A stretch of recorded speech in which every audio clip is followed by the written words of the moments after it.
Hello guys. Kamusta guys? Kamusta ang buhay guys? Kamusta ang buhay? Sana guys lahat okay lang. Alam mo guys, ngayon guys, ang i-share ko naman sa inyo guys is isang ano lang guys, isang salita lang. Isa lang, napakasimple lang. Ay nako. Ewan ko lang ba. Alam ba? Salitang kontento. Guys, kontento guys. Isa lang yan guys. Napakadali lang yan. Alam mo ba yun? Napakadali lang intindihin. Pero marami pa rin talagang tao na hindi nakakaintindi. Maraming buhay ang nasayang dyan guys. Maraming, alam mo ba yun, pamilya ang nasira dyan guys. Dahil sa salitang kontento. Guys, kayo guys, ano ba yung salitang kontento sa inyo guys, sa tingin niyo? Ay, grabe guys, no? Lahat ng siguro bata guys nakaintindi eh. Pero ewan ko ba? Maraming, ay naku, ewan ko. Maraming mga, alam mo ba yun guys, mga professional pa na tao ang karamihan na hindi nakakaintindi ng kontento. Ay nako, Diyos ko Lord, Diyos. Ay, nakakalungkot talaga guys. Nakakalungkot talaga. Kontento lang guys, hindi pa maintindihan guys. Bakit kaya? Yan ang napakamalaking problema. Dahil nga guys is kulang sila sa panalangin guys. Kulang sila sa panalangin guys sa Diyos. Kaya hindi na nila na alam kung ano yung kontento. Diyos ko naman. Ito lang guys ha, simple lang guys ha. Kunyari, ako guys, ako pamilya ko, kunyari lumaki kami sa hirap guys. Sobrang hirap namin guys. Pero sige, lahat ng pamilya na sino yung lumaki sa hirap dyan? Sino lumaki sa hirap? Pero di ba guys, nung mga bata pa tayo, alam niyo ba? Ang saya natin, di ba? Masaya. Di ba parang hindi tayo nag-iisip ng problema. Guys, kaya nga sinabi na, may kanta nga na, di ba bang, yung ano ba yun? Masarap maging bata, di ba? Yun. Kasi, bakit? Kontento guys eh.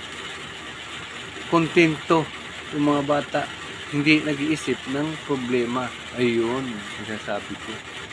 Sinabi ko na nakaraan yun guys, diba? Na sinabi ng Diyos ano yun? Hindi tayo mag-aalala ng bukas. Makontento tayo. Salita, napakasimpleng salita lang, kontento guys. Kahit pa professional na tao guys, nasira lang ang buhay. Nasira ang pamilya dahil sa salitang kontento na yan. Isipin mo yan. Bakit?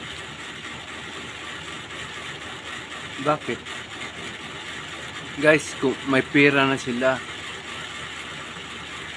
sapat na sana or sobra pa konti para alam mo yun, matustusan lahat ng mga pangailangan nila.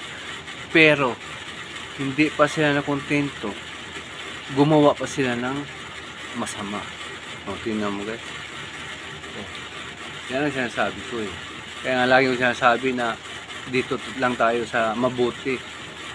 Kasi dalawang klase lang yan. Either masama or mabuti.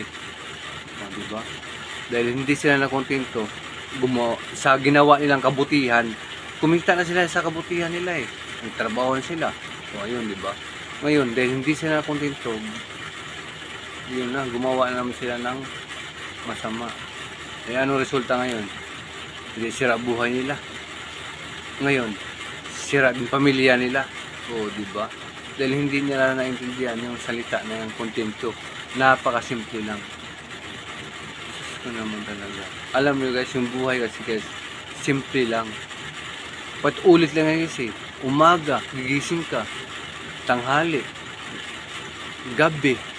Tulog. Pagising mo, umaga uli. Tanghali. Gabi. Ay na. ko naman talaga guys. Alam mo guys, yung realidad kasi ng buhay guys, easy lang eh. Kumbaga, easy lang, napakadali lang. Pero dahil sa salitang kontento, hindi sila na kontento, gumawa pa sila ng mali. Alam mo bakit? Dahil lang sa pera. Pera lang. Alam mo guys, yung pera talaga guys, alam mo ba? Hindi yan nasa demonyo guys eh. Hindi yan nasa demonyo yung pera. Kailangan ng lahat ng tao yan. Kasi para may magamit tayo. Pero pagka once na sinasamba mo yung pera, di ba may kasabihan, huwag sinasamba mo yung pera. Or, yung mga inaano mo yung pera, nasa utak mo palagi yung pera. Diyan nasisira guys. Diyan nasisira talaga. Ay nako. Pabugbog ko kaya dito sa ano guys. Pabugbog ko kaya dito sa robot eh. Buti pa mabugbog guys eh. Kaysa masira yung pamilya eh. Alam mo guys, ang pamilya guys, ang buhay guys, umiikot yan sa pamilya guys. Umiikot yan sa pamilya.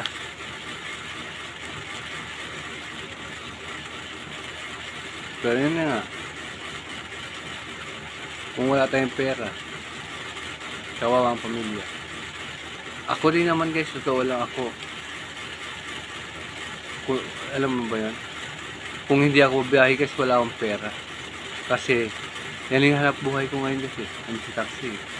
Pero, alam mo ba yun? Hirap talaga. Sobrang hirap. Alam mo ba yun? Sobrang hirap. Kaya nga, sabi ko eh, pray lang ng pray eh. Bakit? Para hindi tayo madala sa bulong ng buang. Ang buang kasi yung buang, yung demonyo na yun guys. Yan yung ninira ang pamilya eh. Alam mo ba? Yung iba kasi na mahina mag-pray, ayun na, oy, gawin mo to para dumami pera mo. Gawin mo to. Yung bang parang ganun ba? Ay nako guys. Kaya alam mo ba guys, kaya nakakalungkot guys. Kasi si Jesus guys, yung Panginoon natin guys, nalulungkot. Sabi ko nga eh, parang magulang yan sila eh. Kita yung anak ko, sinira oh. Sinira yung buhay ng anak nila oh. Oh, anong naramdaman guys? Diba guys? Kaya sana guys, yung salitang kontento guys, napakasimple lang yan guys. Kaya sana naman, maintindihan natin yan lahat. Sus, kung may salitang kontento guys, oh, happy family guys. Happy family. Ulit na lang ako sa salitang kontento guys, kasi nainis ako guys eh. Dahil sa salitang kontento, wala guys, ang daming nasira guys. Pamilya. Unang-una, pamilya guys. Sarili mo. Ayan. Ayan. Guys, salamat guys ha. Share ko lang yun kasi yung parang ewan ko ba sa tao. Nagpakabaliw guys. Sinira yung buhay. Dahil hindi na kontento. Yun lang guys, yun lang guys.